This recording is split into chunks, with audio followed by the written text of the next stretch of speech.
अगर सर्दी है तो दूध भी नहीं देना चाहिए, और ये भी कहा जाता है कि दूध पीने से और ज़्यादा म्यूकस फॉर्म होता है, तो वो बताइए थोड़ा हमें कि हाँ, दूध का क्या रोल रहता है इसमें इसमें। भी बहुत सारे रिसर्चेज हैं, कुछ तो छोटी छोटी मिसबिलीफ्स भी हैं। दूध से बलगम नहीं बनता है, जी। रादर अगर आपका बच्चा 1 साल से बड़ा है तो आप दूध में थोड़ी सी हल्दी डाल के दूध हल्दी दे सकते हो। जी। There is lot of research interestingly अभी जो होम रेमेडीज़ के ऊपर काफ़ी वेस्टर्न लिटरेचर में भी, वेस्टर्न मेडिकल साइंस में भी बहुत सारे रिसर्च आ रहे हैं। तो उसमें हल्दी को एक वेल नोन एंटी इन्फ्लामेटरी, मतलब सूजन कम करता है, हमारी इम्यूनिटी को बूस्ट करता है। तो हल्दी को बहुत ज़्यादा रिसर्च किया गया है and it is found to be helpful. तो 1 साल से बड़े बच्चों को दूध में हल्दी मिला के आप दे सकते हो। दूध से बलगम नहीं बनता है। अगर आपके बच्चे को सर्दी खांसी है तो हल्का गर्म दूध आप बच्चे को पिला सकते हो, कोई प्रॉब्लम नहीं होगी। ओके डॉक्टर, तो अब आखिरी सवाल इस कॉन्वर्जेशन को लेके। तो जब हम पेरेंट्स एज पेरेंट्स दवा दे भी रहे हैं तो हमारी इमीडिएट वो एक्सपेक्टेशन आ जाती है कि इमीडिएटली तुरंत बच्चा ठीक हो जाए। तो ऐसा भी होता है कि दवाई देने के बाद भी बच्चा रिएक्ट ही नहीं कर रहा है, तो हम और ज़्यादा परेशान हो रहे हैं और हमारा दिमाग ख़राब हो जा रहा है। तो उस चीज़ के साथ कैसे डील करें कि अगर बच्चे को, क्या वो कोई दिक्कत की बात है कि दवा देने के बाद भी बेबी ठीक नहीं हो रहा है या सर्दी खांसी कंटिन्यू हो रही।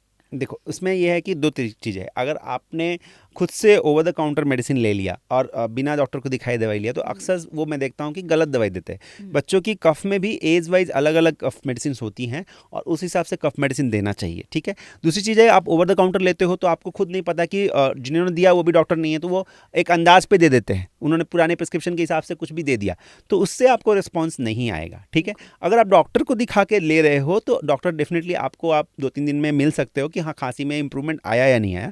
एक और चीज़ होती है कि अगर 50% 60% इंप्रूवमेंट दिख रहा है तो दैट मीन्स कि थोड़ा टाइम लगता है, क्योंकि जो हमारे अक्सर जो खांसी होती है उसमें काफ़ी बलगम अंदर बना हुआ आता है, तो बलगम क्लियर होने में 1 to 2 वीक्स टाइम लग जाता है बच्चों जी। को। तो थोड़ा टाइम लगता है, बट अगर आप देख रहे हो कि 2-3 दिन में धीरे धीरे इंप्रूवमेंट आते जा रही है, ऑल्दो खांसी पूरा 100% एक दिन में नील नहीं हो जाएगा, मतलब जीरो नहीं हो जाएगा, जितनी खांसी है उसको थोड़ा टाइम लगता है क्लियर होने में।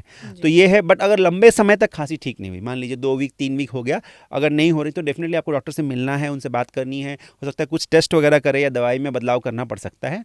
तो ऐसे ही होता है, खांसी में थोड़ा कभी कभी टाइम लगता है, बट अगर आपको कुछ भी इंप्रूवमेंट नहीं दिख रहा है तो आप डॉक्टर से फिर से मिले और उसमें फिर हम जांच वगैरह भी कर सकते हैं। तो डॉक्टर, अब हमने अक्सर सुना है prevention is better than cure. तो ये तो हमने सारी वो बातें की कि जहाँ पे हमें क्या क्या करना चाहिए कि जब सर्दी खांसी होती है। तो हम्म। अब अगर हम ये बात करें, और अगर आप as a senior paediatrician, as an expert in the space, आप मदर्स को या पेरेंट्स को ये बताना चाहें कि क्या है वो चीज़ें जो उनको ध्यान में रखनी चाहिए इन चीज़ों को प्रिवेंट करने के लिए, सो दैट दवाई की नौबत ही ना आ जाए, हम्म। तो प्लीज़ हमारी मदर्स को, हमारे पेरेंट्स को बताइए वो कुछ चीज़ें। तो देखिए, इसमें कई सारी चीज़ें हैं। एक तो है कि हम अपने जो वैक्सीनेशंस वगैरह है वो टाइम टू टाइम सारे वैक्सीनेशन ठीक से कराएं।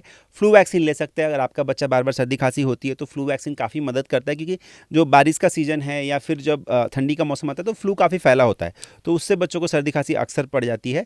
दूसरी चीज़ है कि अगर बड़े लोगों को घर में सर्दी खांसी हो रही है तो मास्क पहन सकते हैं, बच्चों को छूने से पहले हाथ धो सकते हैं, और अगर छींक खांसी आ रही है तो बच्चे के चेहरे की तरफ ना खांसे, अपने मुंह को छिपा के खांसे, रुमाल के ऊपर खांसे, ताकि वो जो ड्रॉपलेट्स है जो वायरस की वो फैले नहीं, बच्चे को ट्रांसमिट ना हो। कई बार मदर्स ये पूछते हैं कि अगर हमको सर्दी खांसी है तो हम बच्चे को ब्रेस्ट फीड कर सकते हैं कि नहीं।